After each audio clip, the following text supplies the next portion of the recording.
yang berjudul Kisah Jaka Kendil. Pada suatu hari, di sebuah desa ada seorang wanita tua yang hidup batik. Datanglah seorang pemuda yang berperawakan tak, permisi Mbok, aku lapar sekali, bolehkah aku meminta makannya?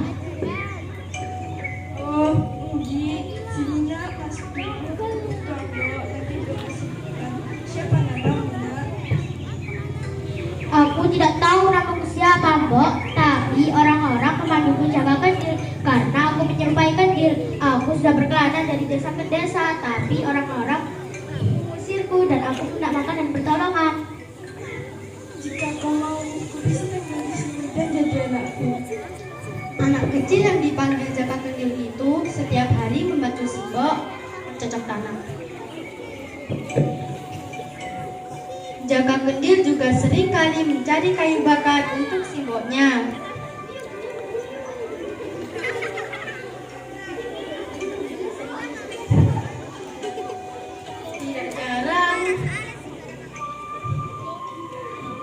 Tidak jarang Jaka Kendil menerima cemoohan dari temannya.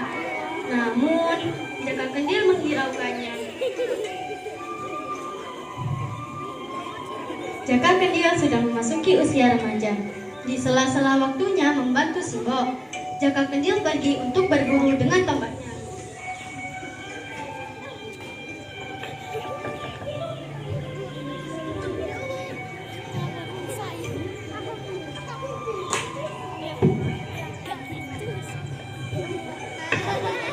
Wah, aku mendapatkan ular dan rusa. Hingga suatu hari ketika beranjak dewasa, Jaka sesuatu kepada si Mboknya. Kalau ia ingin sekali untuk menikah. Namun keinginan Jaka Kendil sangat luar biasa. Dia mengatakan kalau dia ingin menikahi putri raja. Dan akhirnya Simbo dan Jaka Kendil pergi ke istana untuk melamar sang putri.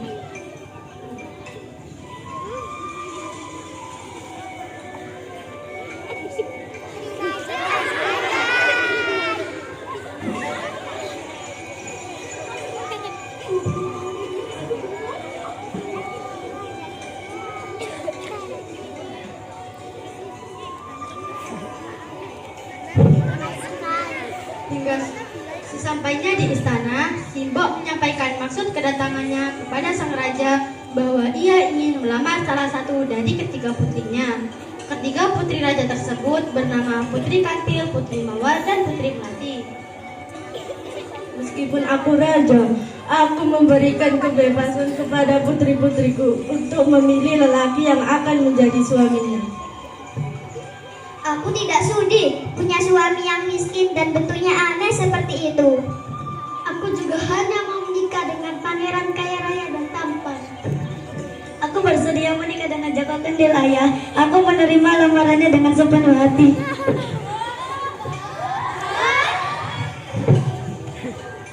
Meskipun berat hati, raja mengizinkan dan merestui Putri Melati menikah dengan Jaka Kendil.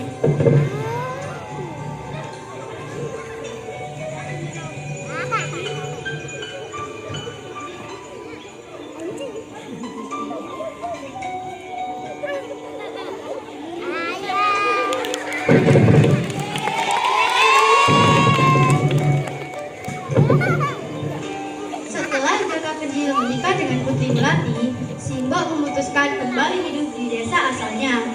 Meskipun Jaka Kendil dan Putri Melati berkali-kali membujuknya untuk tinggal di istana, Simbo tetap tidak mau tinggal di istana. Sedangkan di istana, setiap hari kedua kakak Putri Melati selalu mengejek Jaka Kendil.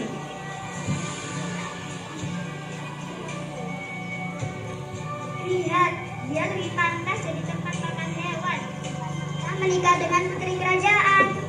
Apa sih yang dipikirkan Melati sampai mau menikah dengan laki-laki miskin, jelek lagi? Sedangkan Jaka Kendil dan Putri Melati menerima cemoohan itu dengan tabah dan ikhlas.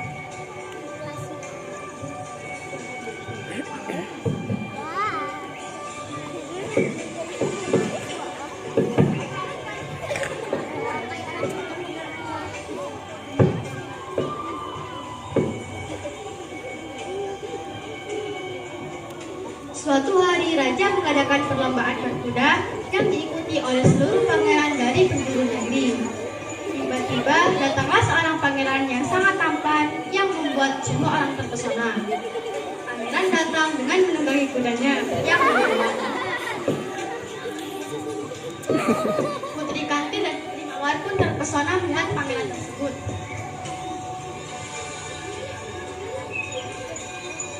Sedangkan Putri Melati menoleh-noleh mencari keberadaan Jaka Kendil, tapi dia tidak menemukannya.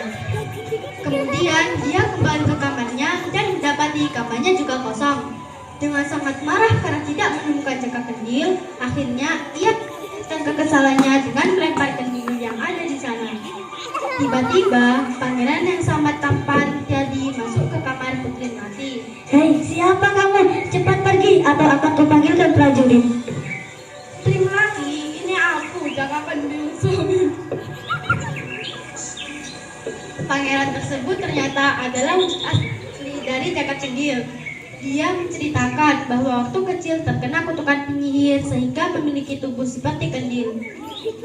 Kutukannya akan menghilang jika ada orang yang tulus mengangkatnya sebagai anak dan ada seorang perempuan yang dengan rela menikahinya. Dan kutukan tersebut benar-benar hilang saat sang istri memecahkan kendil yang ada di dalamnya.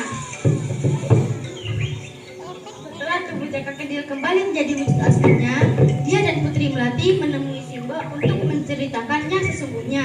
Simbok sangat senang dan bangga melihat anak yang dibesarkannya menjadi pangeran yang sangat tampan dan gagah.